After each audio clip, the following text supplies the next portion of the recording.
Roll Tide and welcome to this edition of Crimson Drive, driven by NASCAR. This is Roger Hoover. Glad to welcome you to Bryant-Denny Stadium, to our podcast studio inside the Advantage Center. I'm joined by Alabama. Let's see. Are you a wide receiver or are you a tight end? Caleb Odom, an outstanding freshman for the Crimson Tide, joins us now. Roll Tide, Caleb. How's it going? Roll Tide. It's going good. Been chilling. Summer started back, so, we got classes. Been hitting some workouts hard, but, it's good. Chilling. So now that you're back on campus after a little bit of time off after the spring semester, can you kind of describe what a typical day is like for you at this time of the year? Yeah, so pretty much every day of the week except for this week on Friday because we didn't do it. We didn't have anything Monday. So this week on Friday we'll have pretty much every day we have workouts at 6:30 a.m. I have to be there at 6:30 a.m. All freshmen do, unfortunately. But, the earlier we can get out the way, the better. And then other older guys may have it at 8:30, 9:30. But we have like 3 different lift groups or whatever. But one day we'll lift. The next day we'll either run. So basically I'm knocking that out the way. 6:30, I'll probably get done like 8 or so. Other than that, I'm going to go home. I'll go back to the crib, eat some breakfast, lay down, probably chill. If I end up taking a nap, I'll take a nap.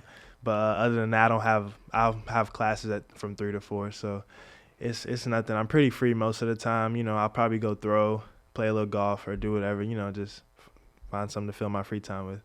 So as we're in the last week of May going into June, does it feel like the season's close in those workouts? Is there like a sense of urgency, or does it still feel kind of far away until you get the helmet and shoulder pads back on? Yeah, I feel like it's kind of a little bit of both. Like, we know right now, the season is it's still 90-some days away, but we know that, what we're working out right now and what we're doing right now is a stepping stool, and we need to kind of take it serious and work hard because this is, how we're working right now is going to translate to the game in the future. So we know that we need to take it serious, do all that type of stuff, but, it still feels like the season's so far away. We're ready for it to come for sure, though. You talked about how the focus is really on your strength, conditioning at this time of the year. Obviously, you've done those things in high school before, but how much different is it at the college level with all the resources we have here? I would definitely say, on the weightlifting side of things, working out, pushing the weight, I would definitely say when I was at Carrollton, we had a lot of resources there too. I was definitely blessed to go there. The schools are nice, amazing. In the weight room, we had a lot of the same machines that here at Alabama we use. It's just way bigger here at Alabama, obviously, the room. But I feel like on the weight room side of stuff, it's really kind of the same almost. Obviously it's more intense here. We got more probably reps and more sets to do. But other than that, I feel like my transition from high school to here, the workouts, it was kind of smooth. I just, kept working hard, and now I feel like I'm hitting the ground running for sure. From the weightlifting perspective, what's your favorite thing to do? What's your least favorite thing to do in there? My favorite thing to do is probably power cleans. I like those overhand cleans. Least favorite, probably. We're not going to show Coach Ballou. He won't see this. Probably squat. But squat is just I don't know. I'm just so tall. I feel like I have to get down so low sometimes. So I don't know. Squat. I don't like bench. Bench is all right.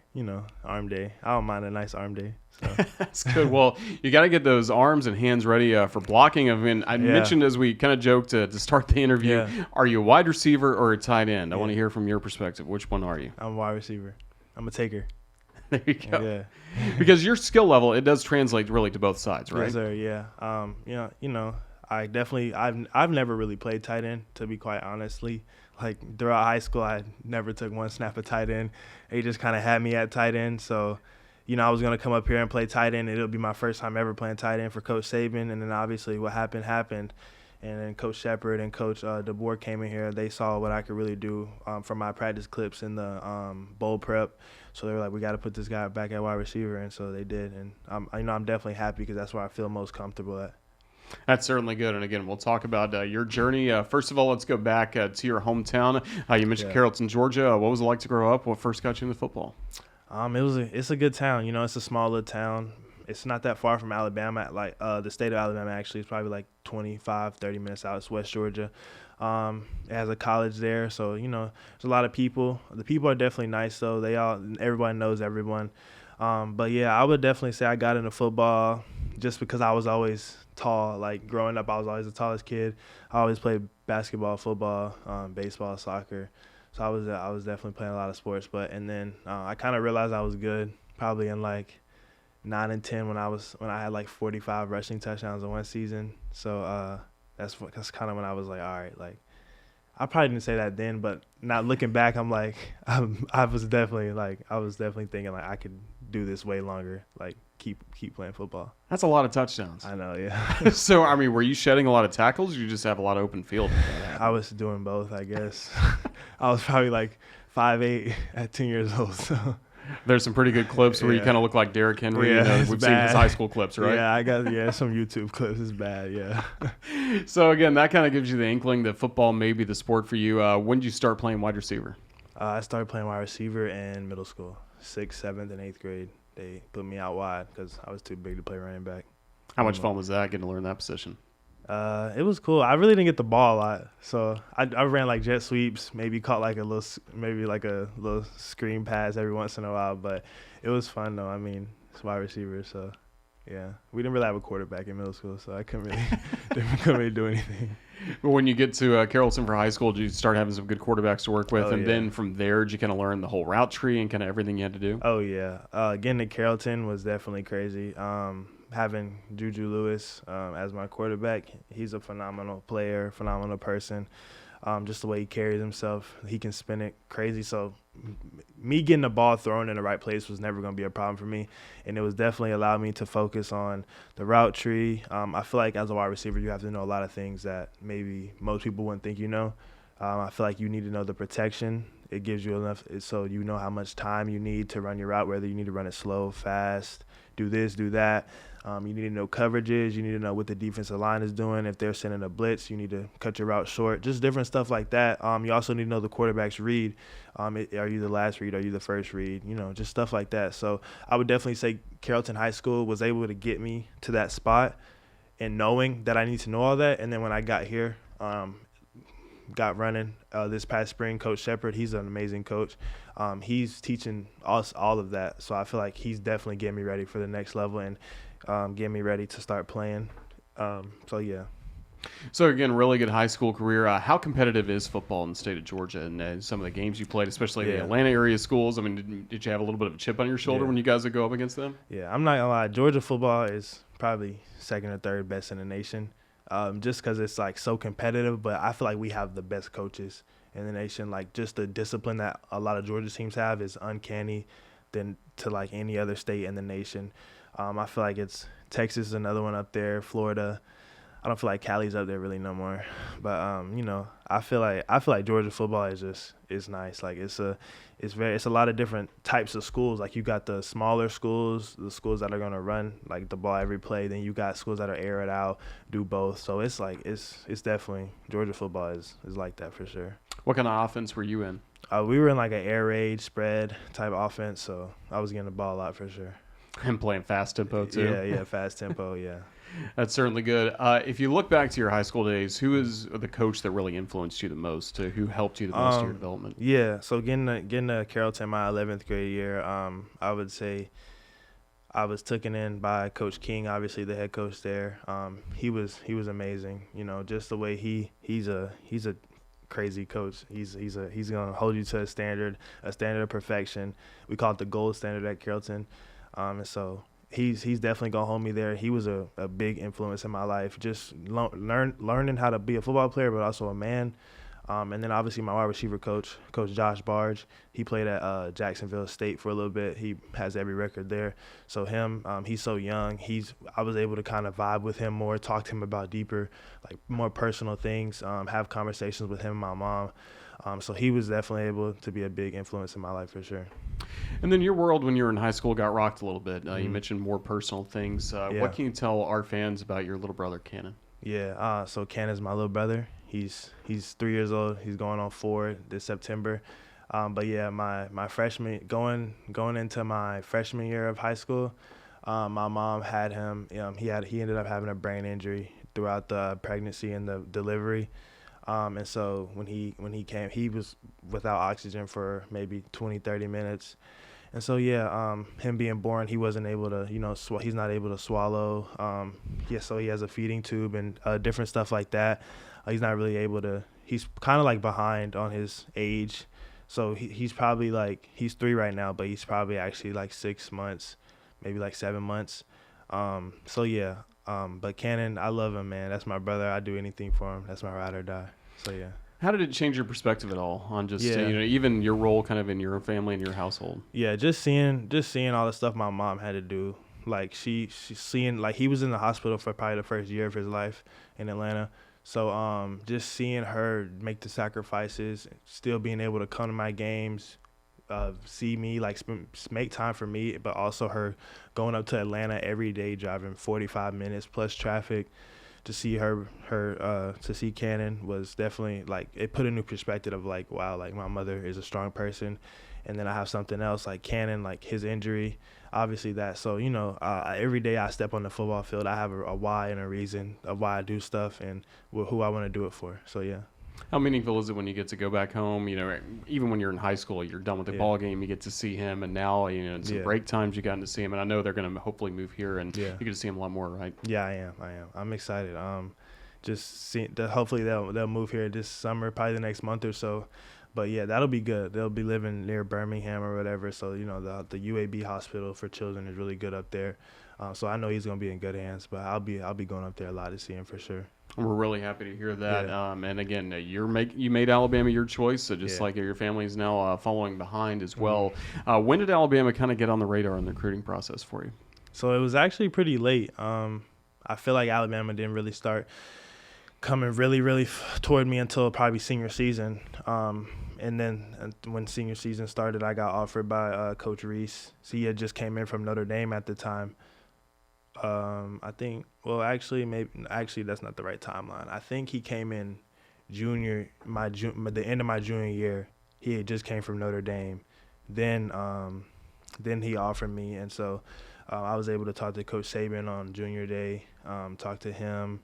And when I got that offer, I was kind of like, all right, like, it just got serious. Like, Alabama offered me. So, yeah. Was that here in Tuscaloosa? Yeah, it was here in Tuscaloosa. We were sitting down having a little lunch before he went out to do all the tours and stuff. And he was like, you got the offer, right? And I was like, what? Really? Like, yeah, I was kind of confused, but, yeah, I was happy. Sure. Did you get to go to his office and have that conversation? Yeah, Coach Saban took me in, man. We had a conversation, and then Coach Reese told me. So, yeah, it was definitely cool. That's a great experience. Now, had you grown up, you mentioned you're just outside the border. Had you grown up an Alabama fan at all? I'm sure you'd watched the side throughout the years. It's quite sad, but I was actually an Auburn fan growing up. What's the connection there? Why? Cam Newton. Okay. Growing up, a lot of people say I look like him. So I would always watch Cam Newton play and just watch him. I was a Panthers fan too. So, it was always Auburn because of Cam Newton. Yeah.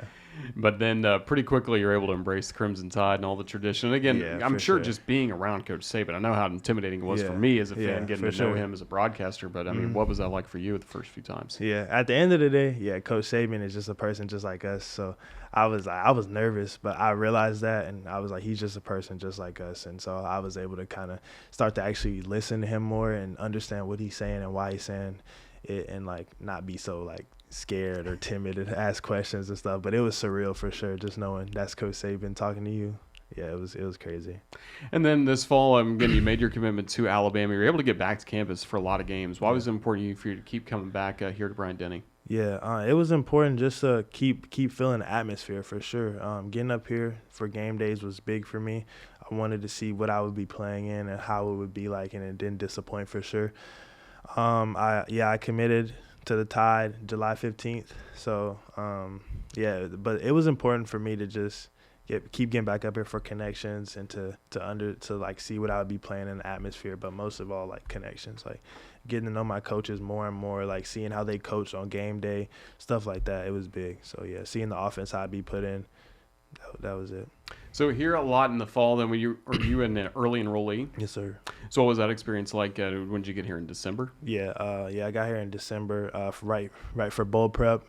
Went to Cali with the team for the Rose Bowl, but that experience was crazy. Like, now that I'm looking back at it, like, I'm like, wow, it's more special to me because I was literally my only practices with Coach Saban. So, like, I was actually one of the few people in this class who got to practice with Coach Saban, and it was definitely surreal. Practicing, just listening to him talk after every practice, hearing him scream at the defense, and then I was able to actually like run scout offense against the first team defense, so I was able to catch some balls, route some people up, and it was definitely big. Like just knowing that like I actually like have a chance to have an impact and stuff that early on, it was big. And so just being able to be out there with Coach Saban was definitely a surreal feeling.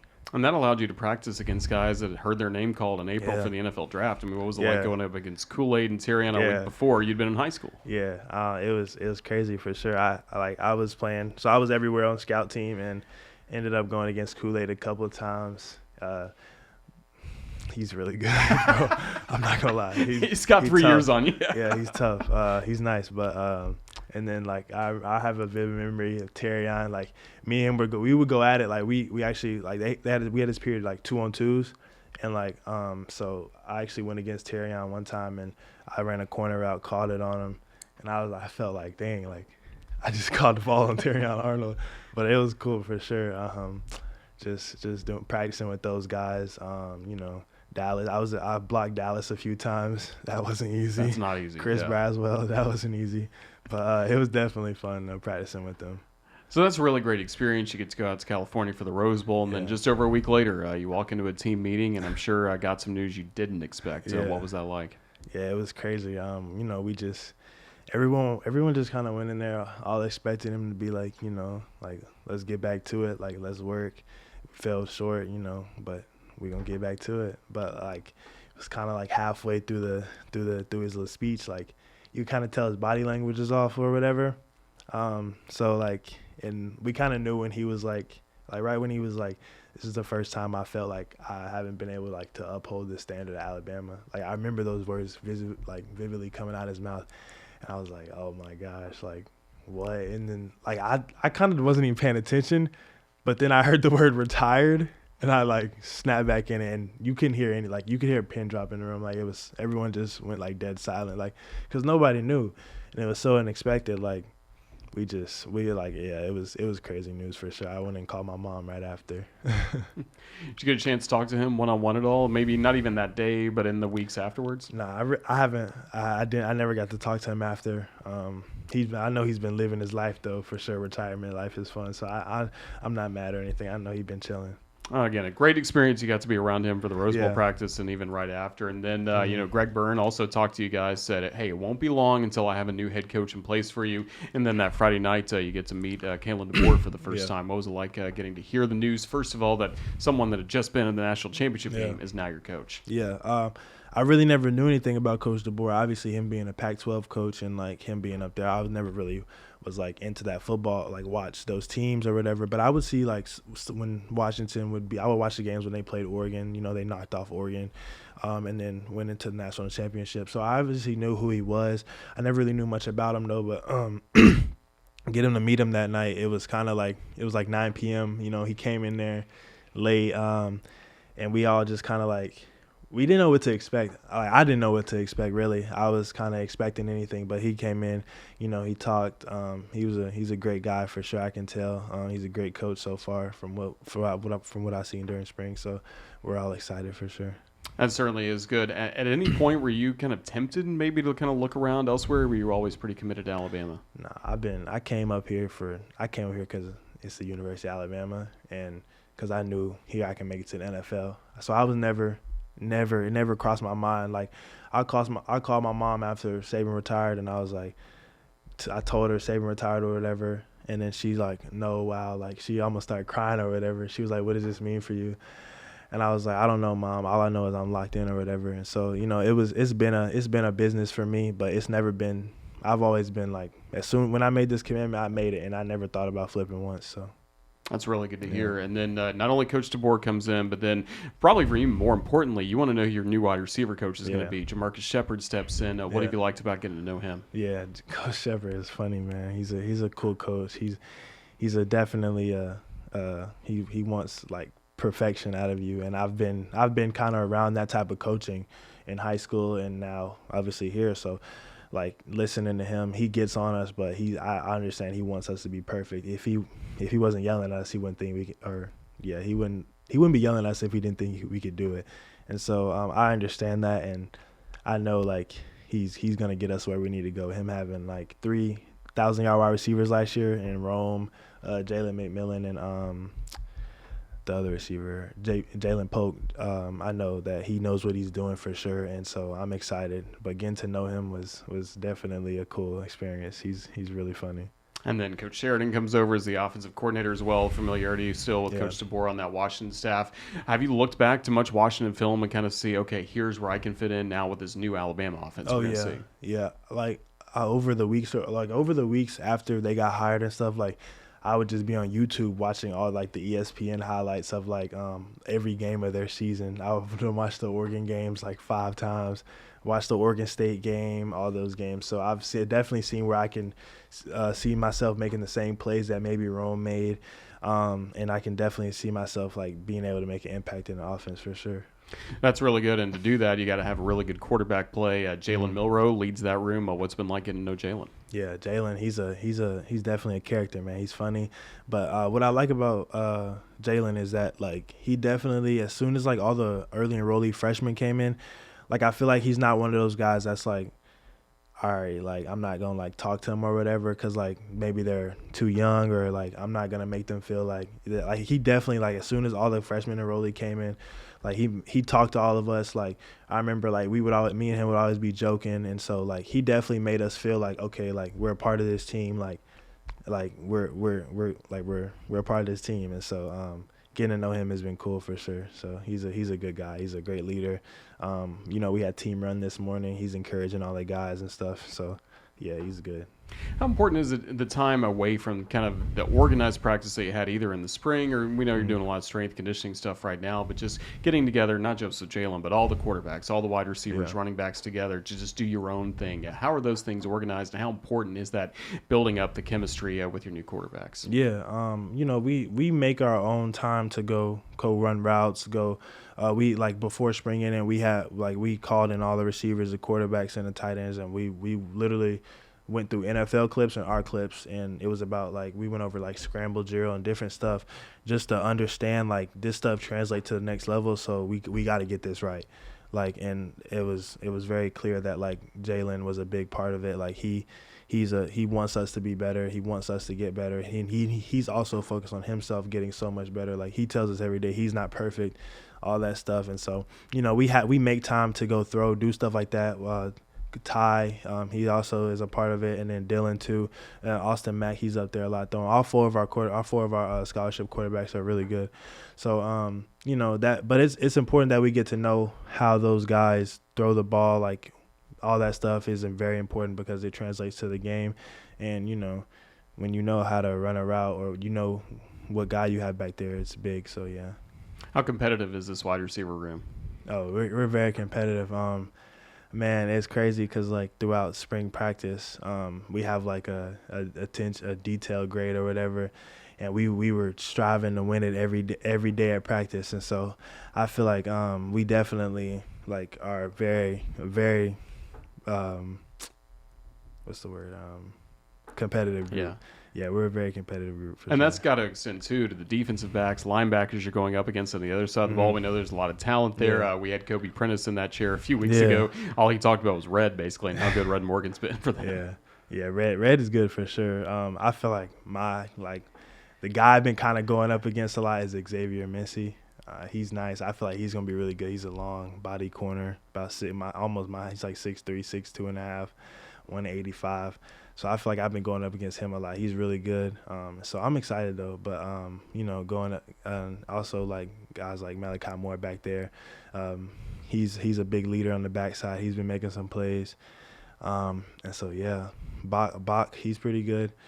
So just getting to go against them, Damani Jackson, all those guys, it's definitely gonna help me get better for sure. Yeah, do you love that iron sharpens iron mentality? I mean, Coach Saban's talked about it for years. That's why Alabama players are ready for the NFL. Look who they practice against for the majority of the year, not just who they play against in games. Yeah, that's big. I feel like a lot of schools, like, they have first team running up against scout team players and, like, third string players. Like, I mean, it's cool and all to get, like, your plays down and know what you're doing, but it's like, are you really going to get better if you're not going up against the best players every day? So I feel like us doing that, going up against 1-versus-1s, 2-versus-2s, like doing that every day, like that's going to get us better truly because it's like we're getting better every day, whether it's technique, our mind, like just different stuff. It's going to help us for sure. So I'm sure all of that's been exciting throughout, Rose Bowl prep, spring football. Now you're getting all this summer work, getting ready for the season. But once we do get ready for kickoff, once it's Alabama against Western Kentucky week 1, what excites you the most about game day, especially here in Tuscaloosa? Yeah. I mean, I got a taste of it in A-Day, but like, man, just walking out into that crowd, like, I don't know, man. It's gonna be crazy. Like I'm really like most excited just to see how far we've came. Like I haven't been on the team for long. I just got here in December, but like from December to that first kickoff against Western Kentucky, I'm excited to see like how much we've grown.